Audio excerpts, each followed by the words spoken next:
오늘 오전까지 마은혁 재판관을 임명하지 않는다면 대통령 권한대행으로 인정할 수 없다는 사실을 분명히 경고합니다. 하다 이제는 명태균이 민주당 사람이라는 억지입니까? 어제 국회는 본회의를 열어 명태균 특검법을 압도적 찬성으로 가결했습니다. 그런데 국민의힘은 당론으로 명태균 특검법을 반대했습니다.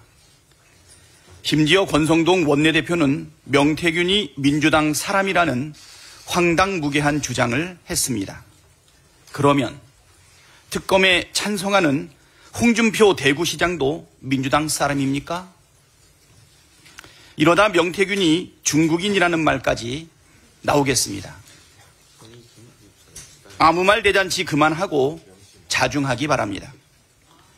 이제 공은 최상목 대행에게 넘어갔습니다. 또다시 거부권을 행사하는 것은 있을 수 없는 일입니다. 명태균 특검은 여론조작, 공천개입, 국정농단 등 중대 범죄 의혹을 규명하는 법안인 동시에 12.3 비상계엄의 진상을 규명하는 법안이기도 합니다.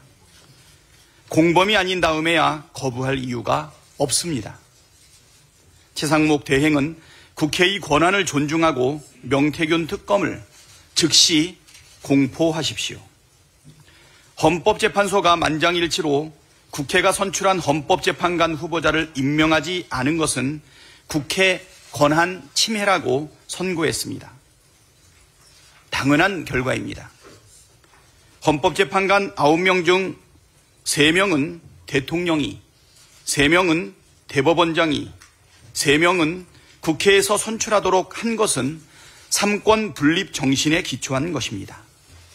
대통령이나 대통령 권한대행은 국회에서 선출한 헌법재판관을 임명하지 않을 권한이 없습니다. 그 당연한 상식을 헌재가 다시 확인해 준 것입니다. 그런데도 최상목 대행은 마은혁 재판관 임명을 바로 하기는커녕 정무적 판단이 필요하다는 기상천외한 망언을 했습니다.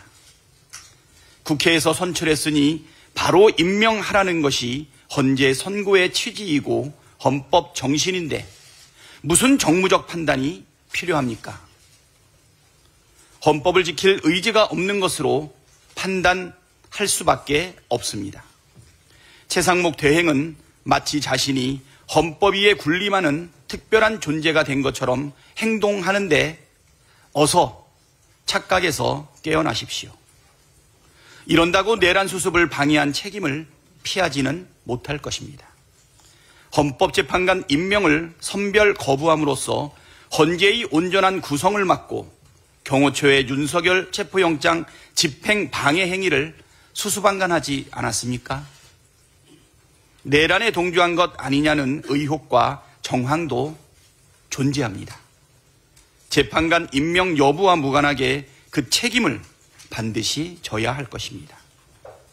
오늘 오전까지 마은혁 재판관을 임명하지 않는다면 대통령 권한대행으로 인정할 수 없다는 사실을 분명히 경고합니다. 오전 중에 꼭 임명하시고 오후에 국회에 오셔서 국정협의체에 임하셔야 하지 않겠습니까?